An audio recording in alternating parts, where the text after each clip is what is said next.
Shalom, and welcome to What the Watchman Sees, a ministry that will sift through all of the social media noise to show you news of importance from the Most High's perspective. As watchmen, we are here both to warn of dangers and give biblical answers for dwelling in the secret place of the Most High during these times of confusion. Tell your family and friends to like, share, and subscribe as we delve into what Yahweh has for us, the apple of his eye. Let's get to work. Say Shabbat Shalom as we come before you in the name of our Savior, Yeshua HaMashiach, Jesus the Christ. On this Shabbat, we're going to get right into the study for this session. And we're going to be looking, as always, with the eyes of 2 Timothy chapter 2, verse 15, because that's what guides us into the study. We are to study to show ourselves approved unto the Most High, workmen who need not be ashamed, rightly dividing the word of truth. And we can be in study with the full confidence that all scripture is God-breathed and is profitable for doctrine, for reproof, for correction, for instruction in righteousness, that the person of the Most High may be complete, thoroughly furnished unto every good work. Our continual theme is found in Deuteronomy chapter 6. It's called the Shema, and it says, "Hear, O Israel, Yahuwah, your Elohim is one Elohim, and you shall love him with all your heart, with all your soul, and with all your might." And so with that as our understanding, that Shema has been given to the Most High's people from the inception of him declaring himself, first of all, to his people, but also to the world. So as we move that understanding into our present day and present time, there is a word from the Most High that we have been studying. So we have just entered into another 12-month cycle based on the Gregorian calendar. Although the people of the Most High are on a different calendar, it's not 2023, according to the calendar that the Most High has given to his people. But since that's the calendar that most people are working with, we use that with the understanding that it's later than you think. But in any case, during this calendar year, this Gregorian calendar year, the theme is build a righteous nation using the Most High's blueprint. Build a righteous nation using the Most High's blueprint. So we have been looking at how that plays itself out, and we're going to continue with our study, looking for the center of the Most High's will in his word, and that's where we will open up, and we're going to be reading scripture again, but let's just do a quick review. So again, the theme for this year is build a righteous nation again using Yah's blueprint. For the first quarter, we've looked at the gospel and what the definition of the gospel is and how the gospel is relating to our assignment. And part of our assignment is to find our tribe in this particular year, build with the tribe, and then protect what has been built. This all will lead us into a national identity. And we're going to be talking, we are going to be giving a significant amount of time to the idea of a national identity when it comes to our relationship with the Most High. So this first quarter, that's what we're going to be talking about. The first quarter is 3 months long. We're into the second week of the first quarter. Okay. So as we continue then, last time we talked about finding the tribe, and we related that to the parable of the wheat and the tares. The parable of the wheat and the tares was given by Yeshua, by Jesus, to his disciples, but it actually is a parable that starts all the way at the beginning of the scriptures. So he was distilling, if you will, this relationship between the God of heaven and earth and those who are on the earth. There are wheat that he has planted.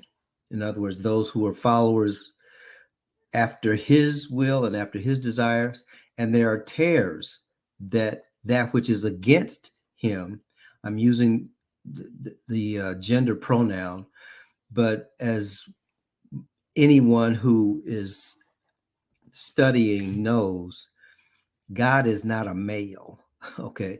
God is male and female, as the scriptures have already said, because that's the image of mankind.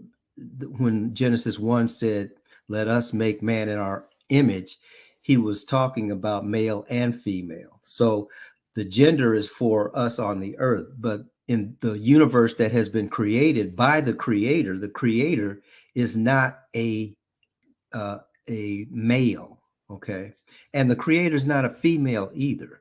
That's a whole other story. And we're not going to get into that now, but both of those viewpoints are us as human beings trying to figure out God.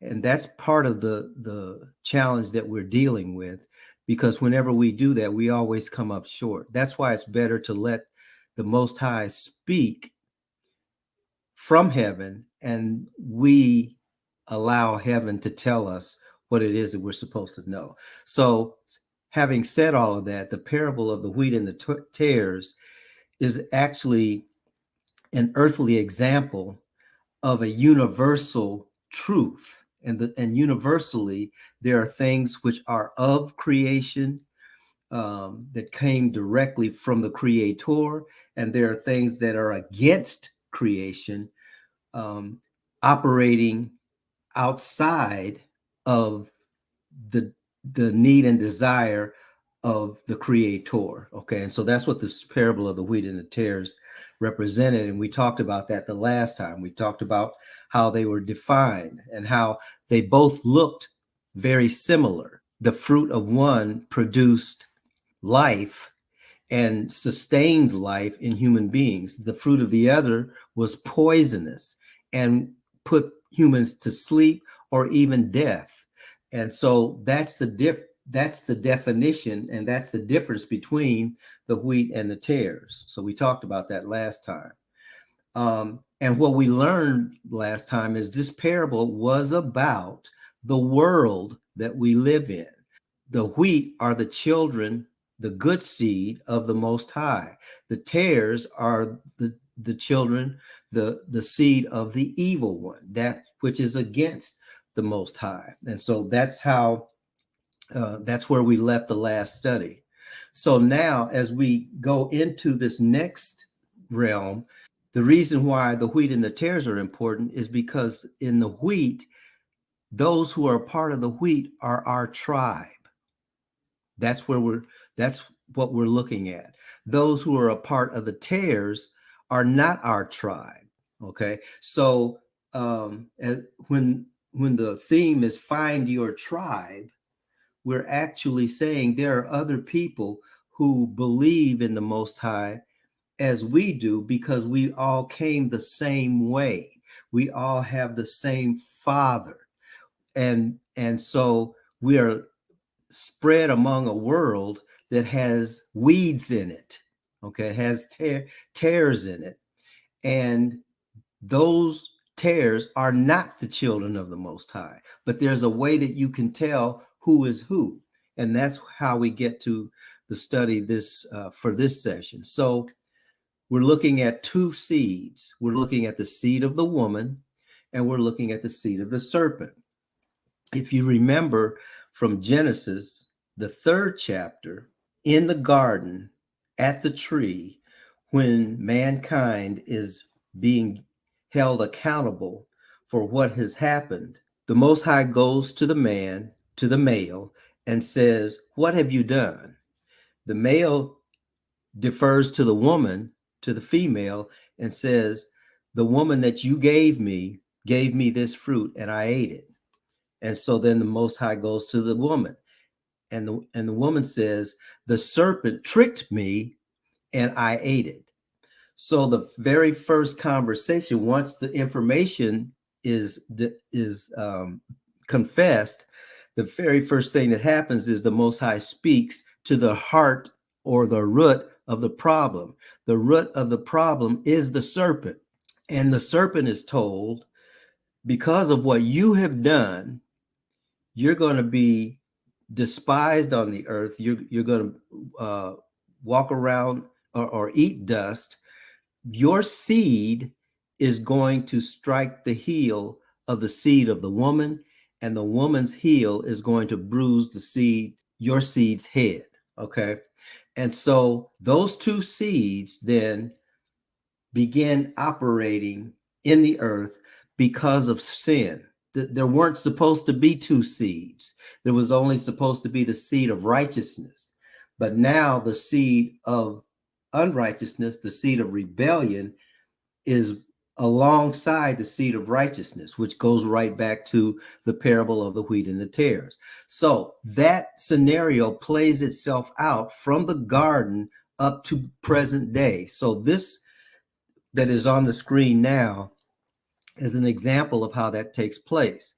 So after they're out of the garden, in Genesis chapter 4, we find that the seed of the woman, Abel or Abel, identifies himself as being from that seed by doing what the Most High told him to do, which was to give of the best that he had, give a sacrifice of the best that he had. And he did that. His brother, who was older, also gave of what he had, the fruit of the ground.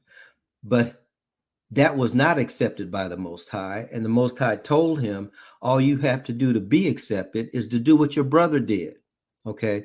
Which means that both of them had been given the correct information on how to move. Okay. Both of them had been given the instructions for being the seed of the woman that was going to hold and advance the blessing. Abel listened to it, Cain didn't. So Abel became the seed of the woman. Cain became the seed of the serpent, because the seed of the serpent always has to do with death. Always. Okay. And so that's what happened with Cain and Abel. Then we go down to the next time we see the two seeds in operation in Genesis chapter 6, verse 1. And I would encourage you, if possible, to look these scriptures up. Okay, I have them up here, and this is going to be up here for a while, so you can either write them down or you can come back to this and look the scriptures up as these things are being talked about. Genesis chapter 6, verse 1 talks about how the sons of God and the daughters of men were brought together. Okay, the daughters of men are actually part of the seed of the woman too. The sons of God in Genesis chapter 6, verse 1 are actually angelic beings. Okay, and they're specific angelic beings that already belong to and are in the camp of the serpent. And so the angelic beings, in essence, by force, took the daughters of men and created this other hybrid race, if you will. We're not going to go into that in great detail, but the idea is that you cannot mix good and evil.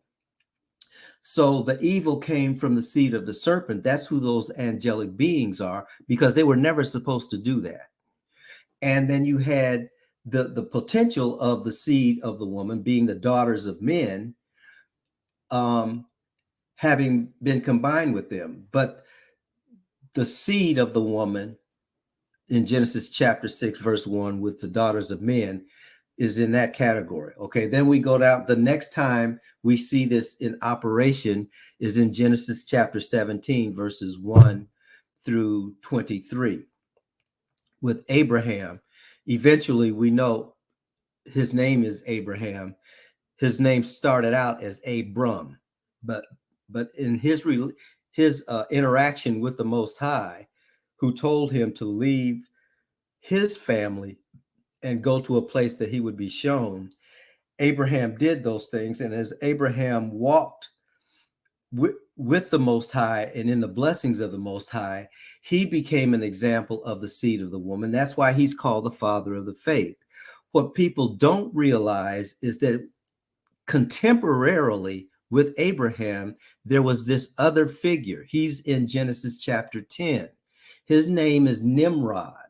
Nimrod is the epitome of the spirit of disobedience on the earth, because after Noah's family came out of the ark, his sons Shem, Ham, and Japheth had children.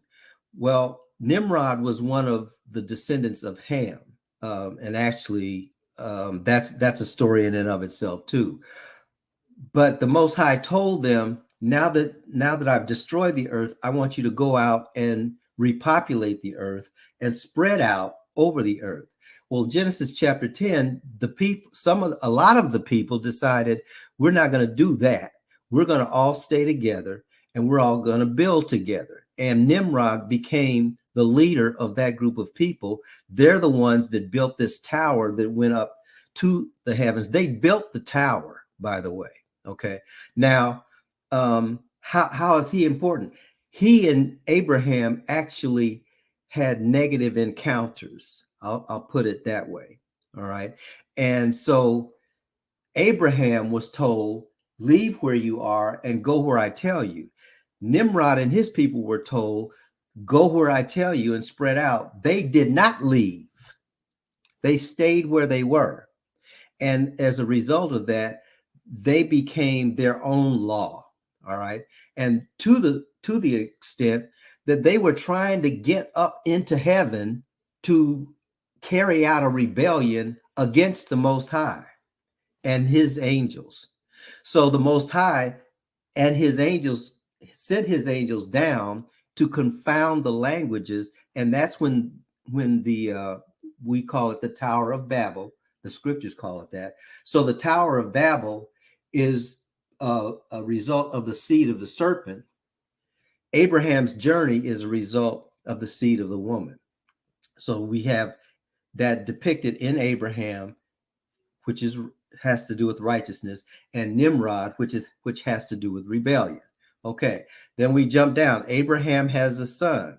Okay, he has a couple of sons actually, Ishmael and Isaac. Well, in Genesis chapter 17, well, actually even before Genesis chapter 17, Abraham has a son named Ishmael. Although he is Abraham's son, is not the son that the Most High promised that Abraham was going to have out of his loins and out of Sarah's womb. So that's who Isaac was. All right. So Isaac was actually the seed of the woman. The reason why Ishmael is juxtaposed against Isaac is because Ishmael actually was jealous of his younger brother and was doing things that if he had been left to his own, he would have killed him. Okay. By the time we get to Genesis chapter 21, his actions would put him in juxtaposition with Isaac, who was the seed of the woman. So the actions of Ishmael made him the seed of the serpent. Then we jump down to Jacob, okay, because Jacob was in the line of Abraham and Isaac. So he's a part of the seed of the woman. Esau was Jacob's twin brother. Okay, so do you see the pattern here? At the very beginning, Cain and Abel, they were brothers, okay? Nimrod and Abraham were not, but Isaac and Ishmael were brothers. And now Jacob and Esau are brothers. So you have one brother that is a brother of righteousness and another brother that is a brother of rebellion. And so that's what happened. That is the case with Esau and Jacob. The promise came through Jacob. Esau was supposed to have received it because he was the firstborn, but he was more interested in satisfying his fleshly desires, and that put him in the category of the seed of the serpent. And to this day, this conflict is going on between Esau and Jacob. As we go on in our study throughout the rest of, Father willing, the rest of this year, we will see how that is playing itself out in 2023. And it's not the way you think. And then, okay, so then in Jacob's line, then comes Moses, right? Because Jacob had 12 sons. One of those 12 sons was Levi, and through Levi, Moses came along. So Moses is part of the seed of the woman. The seed of the serpent is depicted in Pharaoh. Moses is against Pharaoh. Moses is moving in the blessing of the Most High. Pharaoh is moving in opposition to the Most High. So he's a part of the seed of the serpent. And then we get all the way down to Yeshua, who comes from that same family that Abraham, Isaac, and Jacob were the progenitors of. Yeshua coming through Judah, the line of Judah, and which was the Davidic line. I could have put David down here as well, David and Saul. But so Yeshua, Jesus, is represented as the seed of the woman, not even represented. Jesus is the seed of the woman. Okay. And that's found in Revelation chapter 1, verse 18. And we know that the seed of the serpent and the devil are one and the same. So we can see that there are two general categories that can be seen from Genesis through Revelation. It's the same story. Those who are of righteousness and those who are of unrighteousness. The righteous are the good seed. The unrighteous are the tares or the wheat. So that's the history of the two seeds. The Father bless you and keep you. The Father make his face to shine upon you and be gracious to you. The Father lift up his countenance upon you and give you his shalom.